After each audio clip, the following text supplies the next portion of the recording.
Welcome to Sensible Secondhand Reviews, the series where we normally look at practical and sensible cars that you can buy for a budget between £1,000 and £5,000. In this case, a bit more than £5,000, and we've put them through their paces. This is a 2018 Kia Stonic 1.4 2. But is it any good? Should you care? Let's find out, shall we?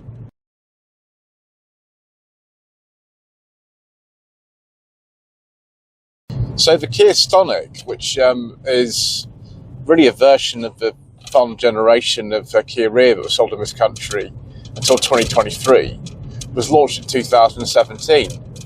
It uses a lot of the same components, of course, as the Rio, including its engines. So you could get this 1.4 with 98 horsepower, a 1 litre 3-cylinder turbo with or without hybrid assistance, mild hybrid in that case, with 98 horsepower, and then 118 brake horsepower version of the same engine with or without mild hybrid assistance.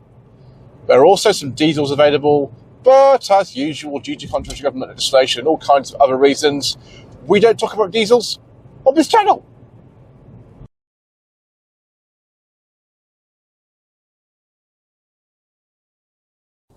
So viewers, my dealer plate is rattling in the windscreen, which is annoying. But we're going to give it a 0 to 60 time. Oh, there we go. Kia say this car will do 0 to 60 in 10.5 seconds. It's a bit sort of thrashy, this engine. It's not the nicest sounding thing.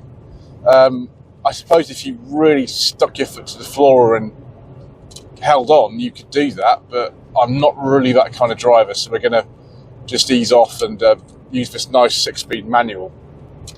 Of course, you can get a twin clutch automatic gearbox in this car as well. Ride and handling seem pretty good. It seems quite tight in handling. It's very different in that respect from like a SsangYong Tivoli or an MG ZS, which would have been a bit cheaper than this and a bit more spacious. But this is just a bit of a better drive. It feels kind of more compact somehow. We've got a neighbour down in Hampshire who's actually on a second one of these, and I can see why she's went for another one, because they're pretty good, to be honest. It's your preference really whether you prefer the Rio or you prefer this. We do miss the Rio, of course. So the Picanto and this are the two smallest cars in Kia's lineup at the moment. Gosh, that rattling deal effect's annoying. I have tried to tuck it into the windscreen, but unfortunately it just tends to do that. It's a bit of a shame.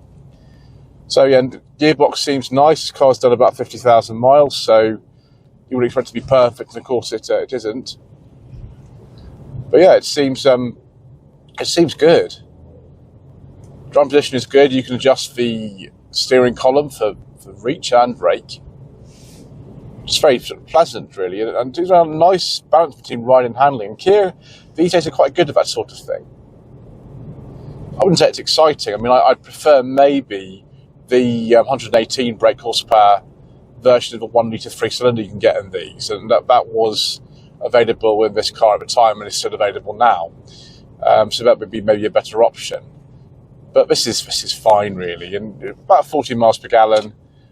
It's very typically that this car seems to be returning would be fine too, I suppose.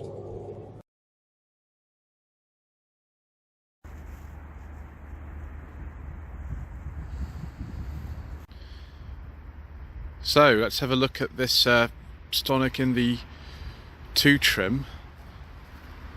As far as I understand it, the 2 trim was the base model when this car was launched in 2017, but it doesn't really feel like a base model to me. I have double checked and that's what it says. So there we go. We've got some nice chrome accents on the front. We've got these roof rails. I mean, they don't really do much to help this car go off-road or anything, but they do look good.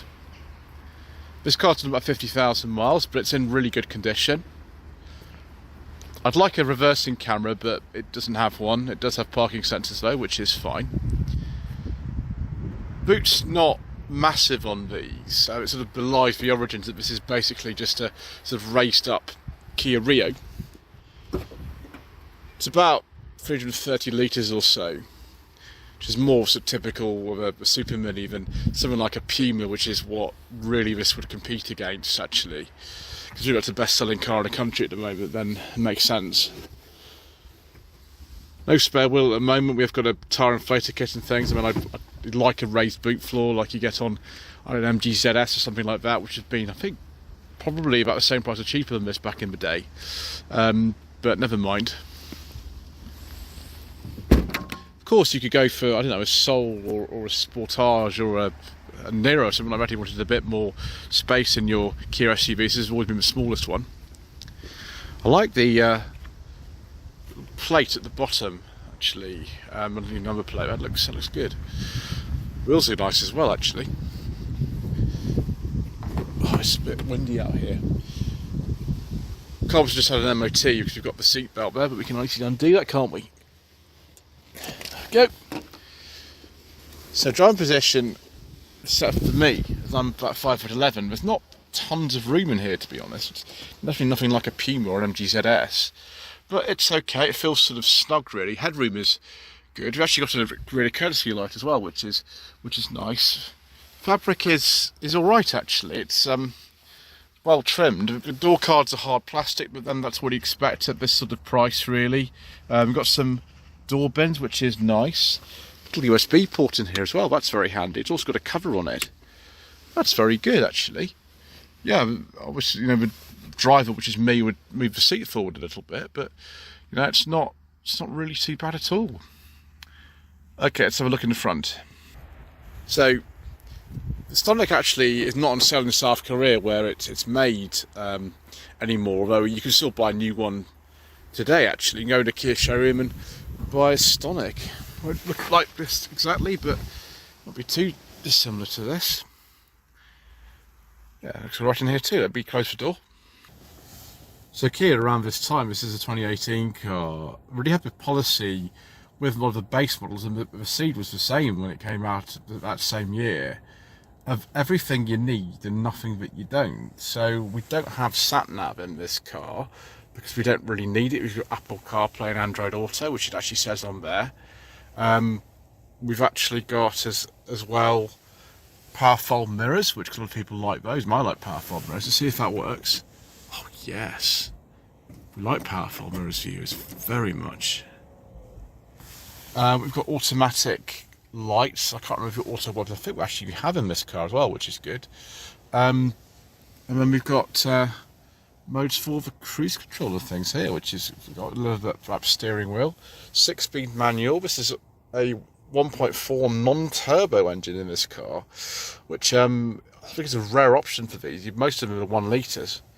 We've got USB and aux in points, another 12-volt socket there.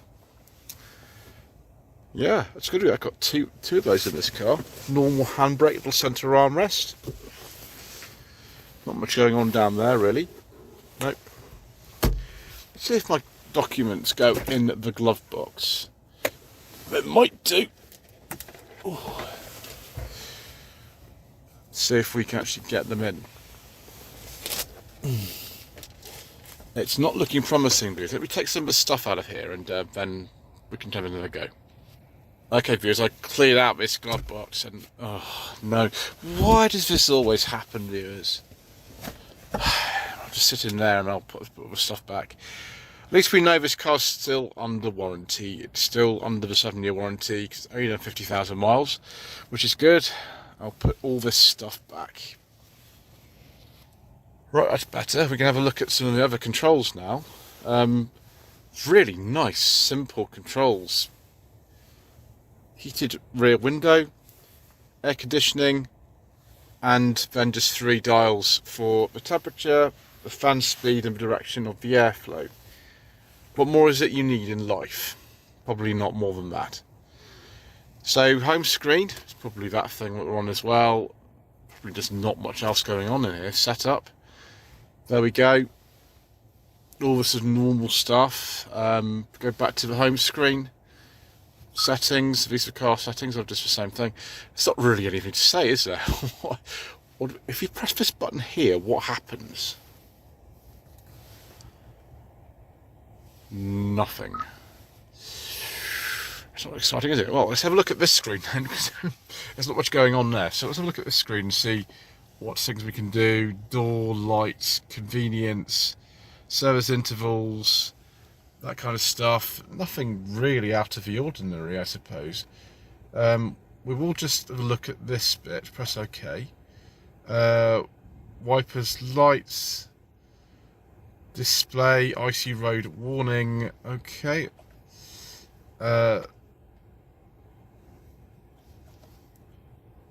One touch turn signal. No, we don't like those views. No, not having that. Door, what does that say? Automatic locking. Okay. Well, it's nothing too unusual in here, is it? Let's we go on here. Have we got any information about fuel consumption? Yeah, not very good at the moment because it's very cold and it's been driven around a lot. 14 miles per gallon actually for this old normally aspirated 1.4. That's not too bad. Right, let's have a look under the bonnet, shall we? So here is Hyundai Kia unit, 1.4 4-cylinder with 98 horsepower. This one is. It's been around for a long time. They're very dependable engines, these actually, chain driven. A lot of models actually used this. i20s, Kia Rio used this for a while. It's actually fine, it pulls nice enough. These cars tend to be very reliable actually. They originally came with a 7-year, 100,000 mile warranty, so a lot of these just go back to the Kia dealer every year. This car's done 50,000 miles and it feels in great condition actually. See, some at garage do choose their used cars carefully as well. There shouldn't be too much to do under here really.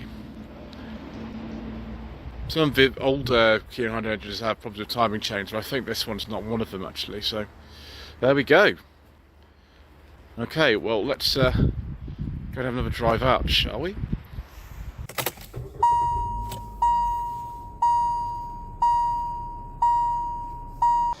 You know, I understand why the neighbour that I mentioned earlier on liked, the car that she initially bought and then bought another one immediately without any hesitation at all, because to be honest, these are quite good cars. It's obviously a decision that Kia made to not keep the Rio and this in production simultaneously, but you know, you can understand it because these cars are just more fashionable now. But the gearbox is good. It's easy to slot this car into little spaces where you need to. Driving position is comfortable. You don't necessarily need a car as big as an MG ZS or a SsangYong Tivoli or a Ford Puma for that matter for everything. Maybe this is just what you need, and maybe that's what loyal buyers keep coming back to with the Stonic. Obviously, it's changed a little bit since it came out in 2017, but I was amazed actually when I checked the website today that you can still buy one of these. With everything sort of going more expensive and larger and electrified, a car like this probably isn't a bad thing at all. Normal handbrake, normal key, equipment's quite good in this, everything you need and probably nothing that you don't.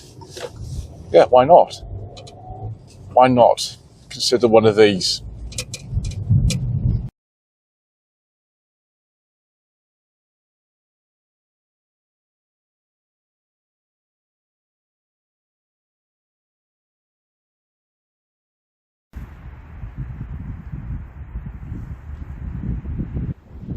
Let's look, viewers, now at some Kia Stonic trim levels.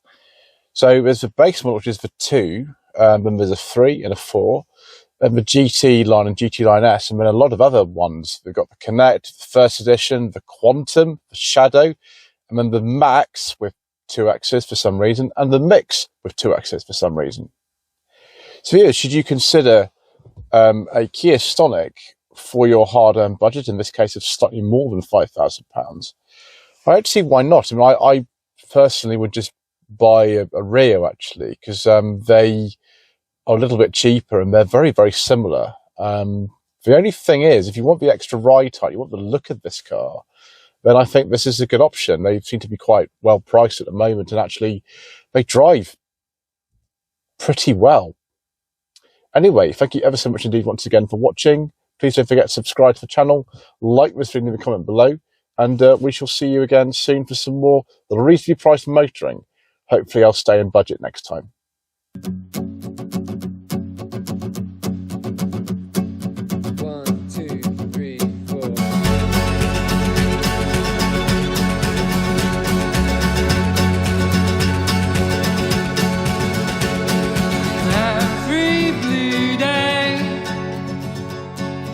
Every day with blue skies.